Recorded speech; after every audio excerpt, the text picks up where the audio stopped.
Okay, si Jason Romeo. Mao ni ang iyang face cage sa bangus. Kani na siya sa luwang. Luwang ang tawag kani square ba?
Si Earl Wilson Siguros kanang bana ni Lizil Talisay Siguros katong midangop sa buhatan sa brigada dito sa syudad nya ako ra karon ang naka niya mo ang kahimtang karon sa mga biscuits nang medyo natambling hasta nga mo ang puhunan kay ano gyud may ka wa ni suda mo ang biscuits gyud nya dili pa to mo ang kuan gyud siguro mi nga gipabantay.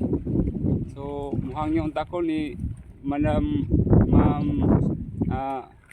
Rosalyn Kiamco Morales Kiamco na maunta makuanan niya hang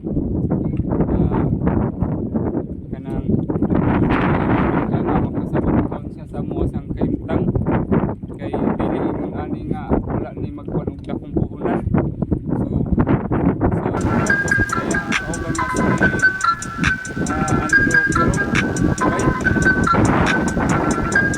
ni bay wala ko nagsabot bay pero daghang kang saad nga wala dito mo makuan taw wala imahimong gidali bay pero kay ano wala ka sa mga salin na dangat lang legal din na kuan at least ma-assist din sa kuan sa wala oras niya ako ang niya may hanggang nakabangan na kuha na tumasito lang sa ato wala na tamo sa punto na para dito pag-amon tayo kung matudaghan kayo salamat Sir Andrew o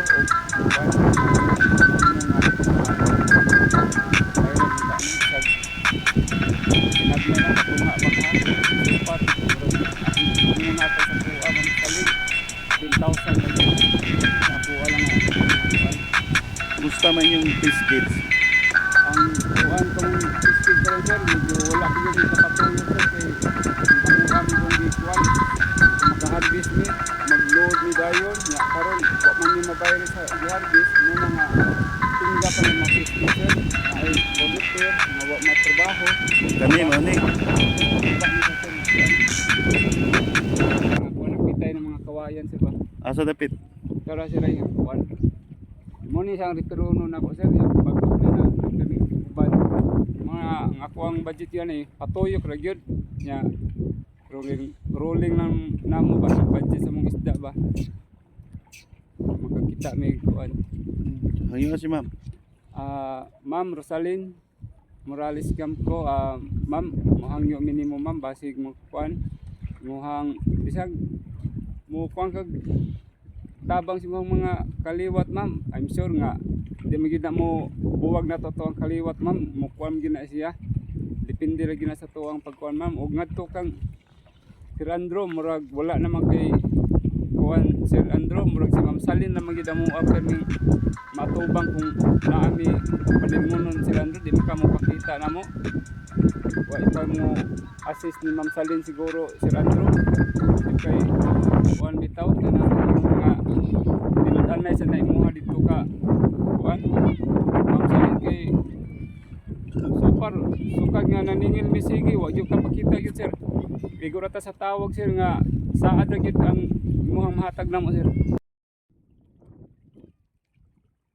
Brigada, so ako si JC Cabreros dahil no tagiyaan ni nga Biscuit, so dinhi gi harvest ang akong isda nga 1,500 kilos nga balor og mga 250,000. Ako si JC Cabreros no tagiyaan ning Biscuits nga giharbisan nila ni Ma'am Rosalyn Morales Campo o Andrew Kirong. So dinhi gi-harvest kani nga luwanga ang akong isda nga 1,500 kilos nga mobalor og mga 250,000 sa subay-subay namo.